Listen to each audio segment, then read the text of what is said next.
Welcome to Caliente Topics. This is your daily tax webcast. My name is Veronica Russell from MMTAXMAN.com, and I have Patrick Russell from MMTAXMAN.com as well. Good morning, Patrick, and what's the topic for today? Good morning, Veronica. Today, guys, this is going to be appealing to the tax wonks out there in our audience, to include fellow tax preparers and tax pros. An initiative that's gathering some steam, we're hearing about in the news, is a new bill. It's called the Taxpayer Protection and Preparer Proficiency Act, HR 4184. And the reason why we're bringing this up is because essentially the IRS wants to once again regulate the tax preparer profession and industry, whereby they will be now requiring people, in order to receive their PTIN, the Preparer's Taxpayer Identification Number, they would have to take a test. Yeah. And now, in order to get your PTIN, you'd have to, of course, have a passing score on this test. And then from there on, the directory and the roster of preparers would, of course, be filled and would be up to date.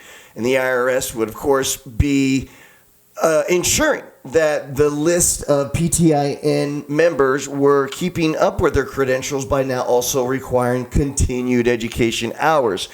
Now, most preparers, especially in the state of California, already have continued education courses that are mandatory in order for them to keep up with their credentials.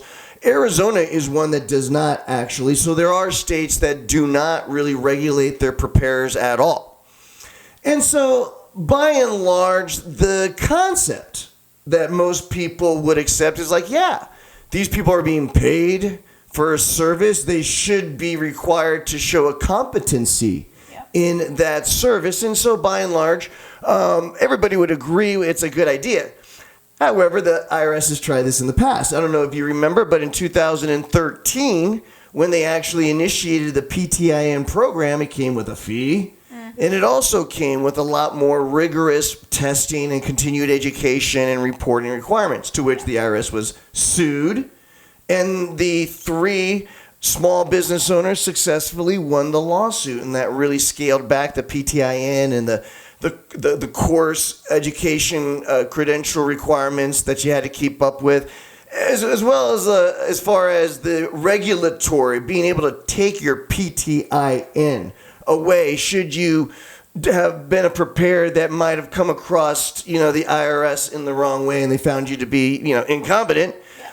The rules in order to take away and police preparers that have the PTIN were essentially stripped because of the lawsuit that was successful. But now, with this new Preparer Protection or Preparer Proficiency Act, that would now, they've learned from their mistakes, right? They've now understood what the weakness is in their case. And so now the government, and with the U.S. Treasury being the point of the spear, is now producing a new legislation that would, once again, reintroduce the idea of, we got to test you, you're going to continue being tested, and if we find that you're doing something wrong, we're going to remove your PTIN, which will then make it impossible, or at least illegal, for you to prepare people's tax returns for money. Does that make sense, what I'm saying? As a professional, I do agree that it has to have, we have to have some type of regulation when it comes to being able to prepare taxes. And we face it all the time where, we have clients or whatever. Oh, I went to this place. What place? I don't know. They're not there anymore. So it's a way for them to police that, what the service that we provide. So absolutely. I don't see anything wrong with it. Obviously, there's a fee involved that we all have to pay. Eventually. For the administration of the program. So, absolutely. It's what it is. Just obviously creating more jobs, more money, and then policing more regulations.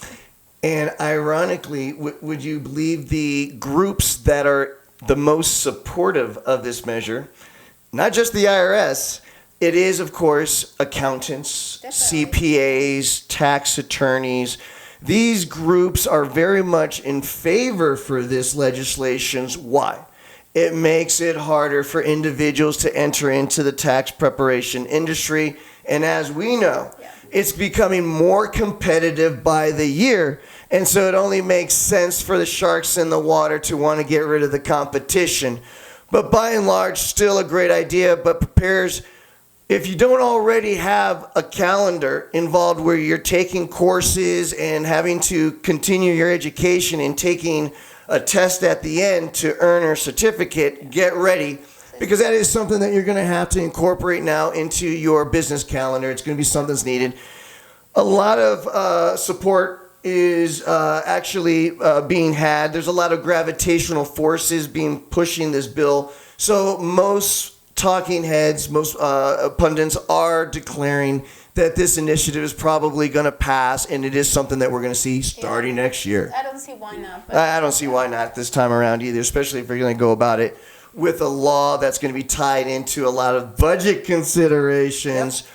It only makes a lot of sense for them to now, especially with technology now being integrated into the equation and now removing some of the hardships that were brought upon by the initial lawsuit in 2013, those concerns are no longer exist. And so now I think this case more than ever to regulate tax preparers is definitely going to pass through. Guys, please don't just subscribe to the show, even though we will be doing this daily tax workshop pro bono for you every day. But hey, use the box below to get a quick answer to a quick question, please.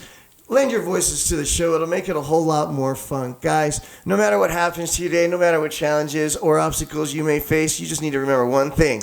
Give them hell. Have a great day, guys. We'll see you tomorrow.